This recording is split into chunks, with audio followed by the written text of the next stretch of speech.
하나님 말씀 보겠습니다. 미가서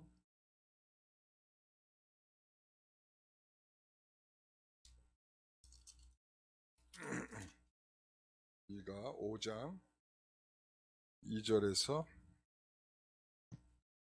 2절부터 보겠습니다. 1절부터 보겠습니다.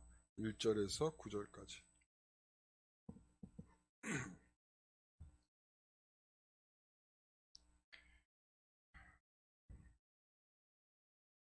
한 절씩 읽고 마지막 절은 같이 읽겠습니다. 딸 군대여, 너는 때를 모을지어다. 그들이 우리를 애워쌌으니 막대기로 이스라엘 재판자의 뺨을 치리로다. 베들레헴 에브라다야, 너는 유다 족속 중에 작을지라도 이스라엘을 다스릴 자가 내게서 내게로 나올 것이라. 그의 근본은 상고에 영원에 있느니라. 그러므로 여인이 해산하기까지 그들을 붙여두시겠고 그 후에는 그의 형제 가운데 남은 자가 이스라엘 자손에게 돌아오리니 그가 여호와의 능력과 그의 하나님 여호와의 이름의 위엄을 의지하고 서서 목축하니 그들이 거주할 것이라. 이제 그가 창대하여 땅끝까지 미치리라. 이 사람은 평강이 될 것이라. 아수르의 사람이 우리 땅에 들어와서 우리 궁들을 밟을 때에는 우리가 7 목자와 8 군왕을 일으켜 그를 치리니 그들이 칼로 아수르 땅을 황폐하게 하며 니므롯 땅 어기를 황폐하게 하리라. 아수르 사람이 우리 땅에 들어와서 우리 지경을 밟을 때에는 그가 우리를 그에게서 건져내리라. 야곱의 남은 자는 많은 백성 가운데 있으리니 그들은 여호와께서부터 내리는 이슬 같고 풀 위에 내리는 단비 같아서 사람을 기다리지 아니하며 인생을 기다리지 아니할 것이며 야곱의 남은 자는 여러 나라 가운데와 많은 백성 가운데에 있으리니 그들은 수풀의 짐승들 중에 사자 같고 양떼 중에 젊은 사자 같아서 만일 그가 지나간즉 밟고 찢으리니 능히 구원할 자가 없을 것이라. 같이요. 내 손이 내 대적들 위에 들려서 내 모든 원수를 진멸하기를 바라노라. 아멘. 왜 거기였을까? 라는 제목으로 말씀을 함께 나누도록 하겠습니다. 우리가 지금 읽은 이 부분을 세세하게 읽지 않고 그냥 전체적인 분위기로 우리가 읽게 되면 이스라엘의 다스릴 자가 오실 때에 이스라엘이 전혀 손쓸 수 없는 아주 절망적인 순간에 있게 될 것이다. 그러니까 메시아가 오실 그때는 우리에게 있어서는 굉장히 절망적인 그런 순간일 거다. 이제 그런 말씀을 하고 그런 다음에 다스릴 자가 이제 베들레헴이라고 하는 곳에 나실 것인데 그분이 오래도록 언약하신 대로 오래전에 오늘 말씀 가운데 보면 근본은 상고의 영원에 있느니라 라고 해서 그 언약이 발휘되는 그 시점부터 지금 메시아가 오는 이 시간이 바로 그 언약한 대로 오시게 되는 것이며 그리고 또한 그렇게 오셔서 백성들의 치유와 회복을 주신다 라고 하는 것으로 마무리를 하고 있습니다. 세세하게 보지 않고 그러니까 전체적으로 우리가 굵게 읽어가면 그런 내용을 가지고 있습니다. 자, 그러면 메시아가 태어날 것은 어디입니까? 라는 것입니다. 어디라고 그랬죠? 베들레헴입니다. 베들레헴. 그리고 에브라다 이렇게 표현하고 있어요. 베들레헴 그리고 에브라다야 이랬습니다. 이 베들레헴은 누가 태어난 곳이죠? 다윗이 태어난 곳이죠. 다윗이 태어난 것이고 그리고 다윗이 하나님께서 사무엘을 통하여 기름 부으실 때 이 베들레헴이라고 하는 곳에서 기름을 부어서 그를 앞으로 왕으로 삼으실 것을 약속하시는 장면이 나타나게 되죠. 이 베들레헴이라고 하는 것은 바로 그런 장소입니다. 그러니까 누구를 생각나게 하는 장소인가 하면 이제 다윗을 생각나게 하고 이제 다윗의 자손으로 오시게 되시는 그리고 다윗에게 약속하신 그 일을 이제 구체적으로 실현하게 되실 그분이 나실 곳이 바로 베들레헴이다 이것입니다. 그런데 베들레헴 유브라다야 이렇게 얘기하고 있죠. 에브라다야 이렇게 얘기하고 있죠. 그럼 과연 이 에브라다라고 하는 곳과 베들레헴은 성경에서는 동일한 지명으로 같이 쓰이고 있어요. 그러니까 동일한 지명으로. 그러니까 동일한 지명인데 실질적으로는 어디가 어디를 포함하고 있는 겁니다. 여러분 우리가 지금 어디에 살고 있습니까? 우리가 인천에 살고 있죠. 인천. 네. 인천에 보면은 우리가 인천에 어디에 살고 있어요? 남동구 논현동에 지금 우리가 지금 있는 교회를 다니고 있습니다. 자, 그런데 여러분들이 거기에서 보면 자, 인천이나 우리가 남동구 논현동이나 인천인 거는 매 한 가지죠. 그러니까 우리가 인천. 예? 당신 어디 삽니까? 인천에요. 인천에 다 여러분의 집입니까? 이렇게 물어보죠. 아니, 남동구, 저는 이제 저 같은 경우는 만수동 백범로 124번 길까지만 그곳에 살고 있습니다. 이렇게 얘기하는 거죠. 그러니까 지금 이 베들레헴은 작은 지역이에요. 그리고 여기에 나오는 에브라다는 좀 더 큰 지역. 그러니까 인천시 그러면 에브라다 이렇게 얘기하는 거고, 베들레헴 그러면 남동구 논현동, 남동구 만수동 이렇게 얘기할 수 있는 거죠. 그래서 여기에서 메시아는 이처럼 다윗의 후손으로 다윗의 출생지와 동일한 장소에서 이 다윗에게 언약한 내용을 끌고 이 베들레헴이라고 하는 곳에 태어나시게 되는 것입니다. 베들레헴이 무슨 뜻이죠? 떡집이죠. 떡집. 그러면 이 에브라다는 무슨 뜻일까요? 우리가 베들레헴은 관심이 많은데 에브라다는 별로 관심이 없죠. 이 에브라다는 풍요로움이라고 하는 뜻이에요. 그러니까 떡집과 이 풍요로움, 뭔가 잘 어울리죠? 예, 풍요롭지 않으면 떡집이 망하게 돼 있어요. 그렇죠? 쌀농사도 잘 돼야 떡도 쪄먹고 하는 거지, 쌀농사도 안 돼가지고 흉년 들었는데 누가 떡을 해 먹겠습니까? 그렇죠? 그러니까 풍요로움이라고 하는 그런 의미인데, 이것은 상징적으로 구원자로 오실 예수께서 이 에브라다와 그리고 또한 이 베들레헴이라고 하는 곳에 태어나신다라고 하는 것은 굉장히 의미를 두는 거죠. 가난하고 배고픈 자에게 이 떡을 나눠주며 풍요로움을 주실 그런 의미를 가지고 이 베들레헴에 나신 것이죠. 그래서 가난한 자에게, 눈먼 자에게, 그리고 굶주린 자들에게 풍요를 주실 그런 분으로 이 땅에 오셨다, 이런 말입니다. 자, 그렇다면 이제 더 중요한 말, 우리가 베들레헴 지금 모르는 사람이 없잖아요, 그죠? 예수님께서 베들레헴에 나셨습니다. 여러분 몰랐던 분 계십니까? 계세요? 안 계세요? 안 계시죠? 다 알죠? 베들레헴이 우리 예수님이 태어나신 거 다 알죠? 자, 2절에 보니까 우리 2절을 같이 한번 읽어보겠습니다. 다시. 베들레헴 에브라다야, 너는 유다 족속 중에 작을지라도 이스라엘 다스릴 자가 내게서 내게로 나올 것이라. 그의 근본은 상고의 영원에 있느니라. 그 근본은, 예수께서 베들레헴에 나실 그 근본은 어디에 있냐면 상고 그리고 영원에 있다. 하나님께서 이미도 예수 그리스도를 통해서 이 땅에 구원의 역사를 일으키실 것을 이미 영원 전부터 하나님은 계획하고 계셨다. 바로 그런 말이죠. 그러한 계획이 오늘 베들레헴이라는 곳에 이루어질 것을 미가 선지자는 보고 있는 거예요. 자, 그런데 이 베들레헴을 가리켜서 어떻게 표현하고 있습니까? 어떤 특징을 갖고 있다고 표현하고 있습니까? 너는 유다 족속 중에 작을지라도 이랬습니다. 자, 작다는 것입니다. 이 유다 지방에서 베들레헴이라고 하는 것이 작다, 이런 말인데, 이 작다는 것은 규모가 작다는 것이고, 그리고 또한 보잘것 없다는 뜻입니다. 예수님이 이렇게 보잘것 없는 곳에 태어나셨습니다. 많은 지명이 있는데 왜 이렇게 보잘것 없는 베들레헴에 태어나셨을까? 그 중에 작은 곳에 태어나셨다는 말을 하시고 싶은 거예요. 그 작은 곳 가운데 더 작은 곳에 태어나셨죠. 그렇죠?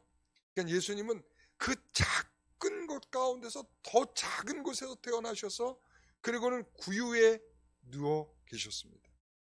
예수님이 계실 방 한 칸도 없는 그러한 현실 속에서 예수님께서 이 땅에 오셨다는 것이죠. 그것을 가리켜서 아주 작은 고을에, 작은 마을에 예수님께서 오셨다라는 것을 강조하고 있습니다.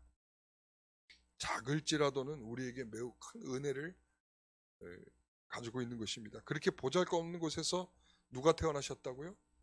메시아이신 예수님께서 태어나신 것입니다. 다시 말하면 사람의 기대를 완전히 초월하는 예수님의 탄생이시죠. 사람의 기대감이 전혀 없는 것이죠.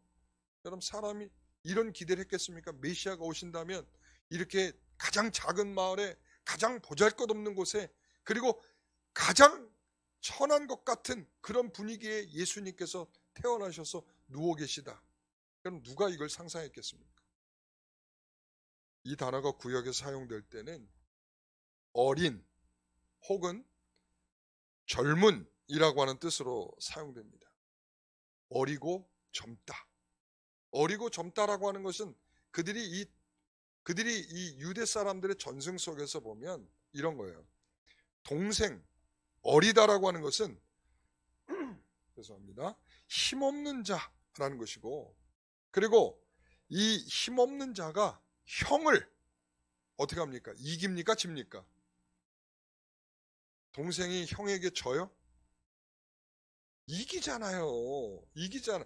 그게 그들 머릿속엔 누가 지금 들어있는 거냐면 이 전승은 바로 야곱과 에서를 머리에 염두에 두고 하고 있는 말이에요. 이 야곱 동생이 형 누구를 이겼어요? 에서를 이겼죠. 그리고 요셉은 형들을 어떻게 했어요? 다스렸죠. 그들에게 있어서는 이 구약시대에 동생은 지고 연약한 자가 아니라 어리지만 형을 능가하는 그러한 승리의 주제였단 말이죠. 그래서 가장 연약한 베냐민 지파에서 누가 나요? 사울왕이 나오죠.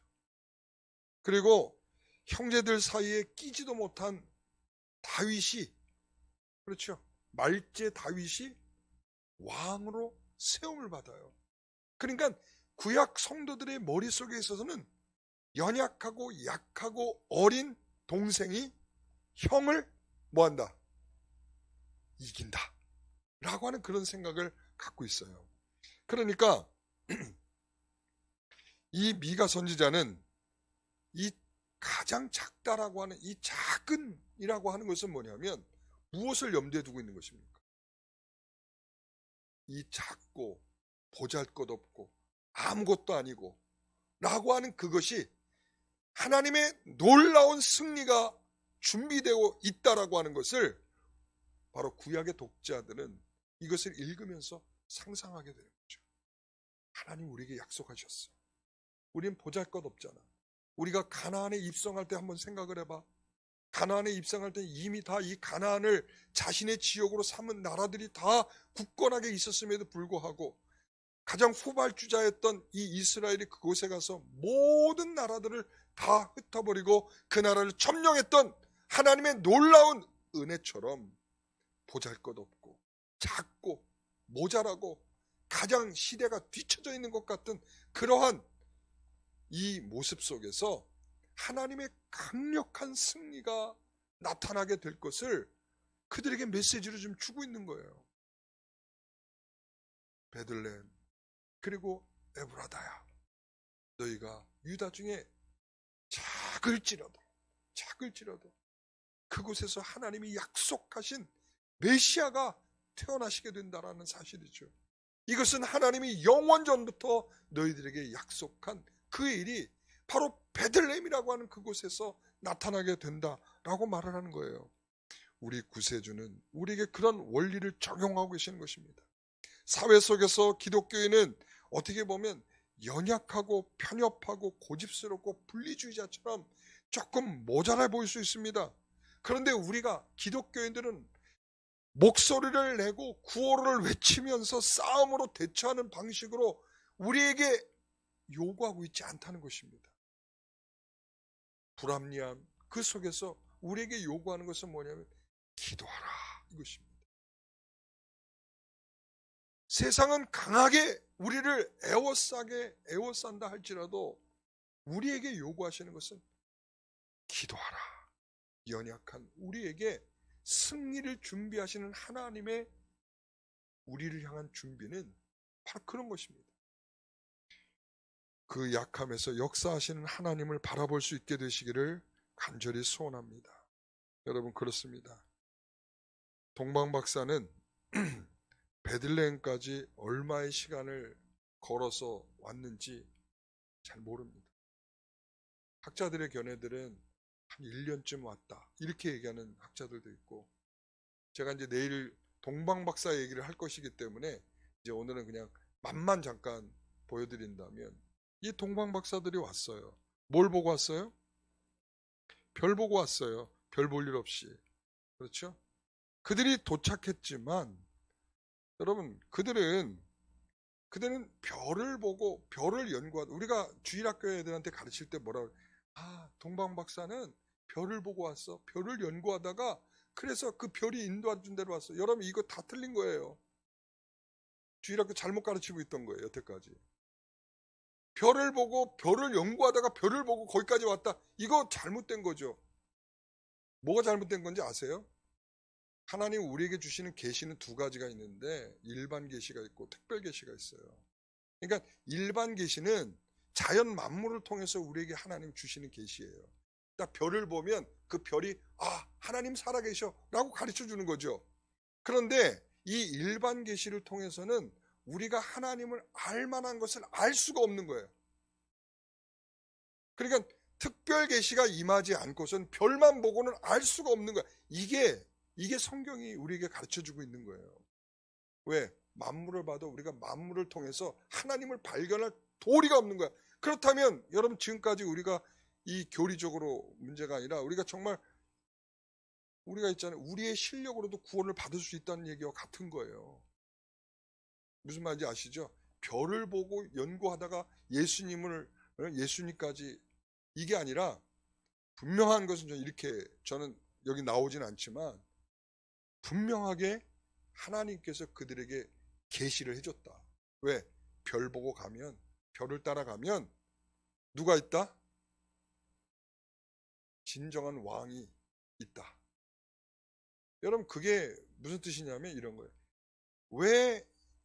왜 동방박사가 딱 예루살렘에 도착했을 때 헤롯에게 안 갔을까요? 왜 안 갔을까요? 유대인의 왕이 어디 계시냐 막 동네방네 다니면서 떠드는 거야. 유대인의 왕이 어딨냐 몰라서 물어? 저기 헤롯궁에 가면 헤롯이 있잖아. 유대를 다스리고 있는 왕 누구? 헤롯이 거기 가봐 이거여야 되는데 유대인의 왕이 어디 있느냐고 계속 찾아다니는 거예요. 그래서 하도 보다 못해 누가 불러요? 헤롯이 부르는 거예요. 그것도 조용하게. 왜? 유대인의 왕이 어딨냐 그리고 찾아다니고 있는데 자존심 상하잖아요. 그렇잖아요. 그죠? 헤롯이 자존심 상하니까 조용히 부르는 거야. 아무도 모르게 조용하게. 내가 알아봤는데 선지자들 불러서 알아봤더니 베들레헴 가면 있대. 베들레헴에 가봐. 그리고 발견하면 나에 와서 알려줘. 이러고 간 거예요. 무슨 말인지 아시겠죠? 그런데 제가 아까 이 동방박사들이 어느 정도 걸어왔습니까? 라고 제가 물었을 때 1, 2년 정도 걸었다. 그 이유가 뭐냐면 헤롯이 어떻게 하죠? 딱 그 동방박사가 도망친 걸 알고 어떻게 하죠? 예? 그냥 어린아이들이 아니잖아. 그렇죠. 제가 이렇게 가르쳐 주잖아요. 친절하게. 이렇게. 2살 밑에 아이들을 다 죽였단 말이에요. 그건 무슨 말이겠어요? 지금까지 걸어온 시간이, 이 동방박사들이 걸어온 시간이 최대 2년 정도일 수도 있다라는 얘기를 하고 있는 거죠. 예? 그렇기 때문에 헤롯이 그 말을 듣고는 2살 이하를 다 죽여버린 거예요. 2살 이하를. 그러니까 여러분, 그렇게 그들이 와서 누구에게? 베들레헴에 가서 예수님을 만나서 경배를 드렸단 말이에요. 그렇죠? 경배를 드렸어요.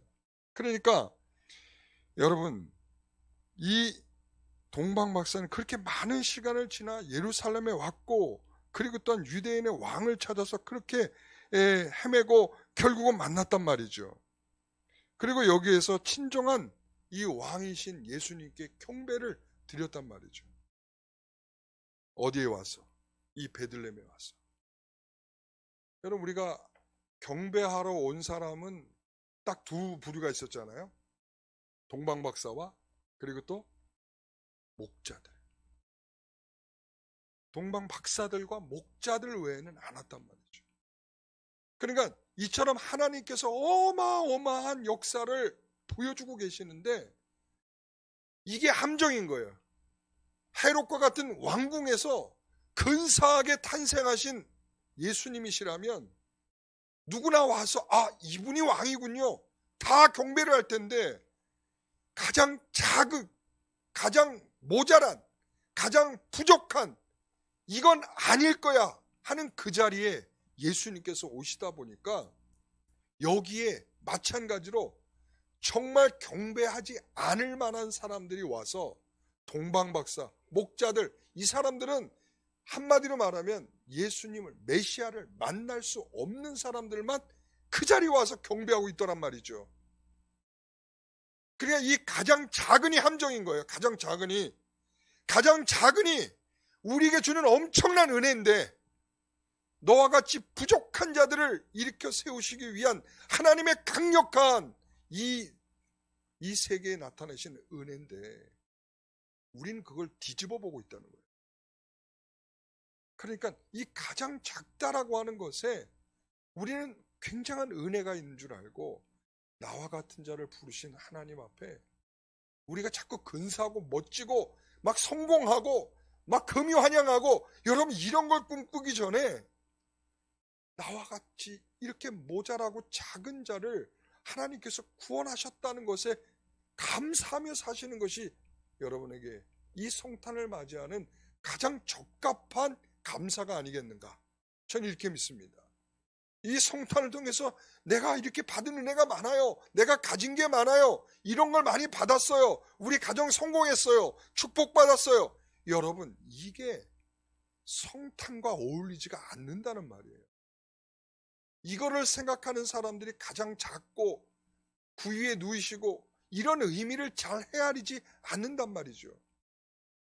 여러분, 이게 대다수의 당시의 유대인들의 형편이었다면 오늘 이 시대에 만약에 이 말씀대로 만약에요. 이거 진짜가 아니라 여러분 가서 노 목사님 이단인가 봐 이러지 말고 만약에 예수님이 오늘 이 시간에 이와 같은 베들레헴과 가장 작은 그 마을의 그 모습으로 다시 오신다고 하셨을 때 과연 우리가 그분을 여기서 맞이할 수 있는 사람들이 얼마나 될까?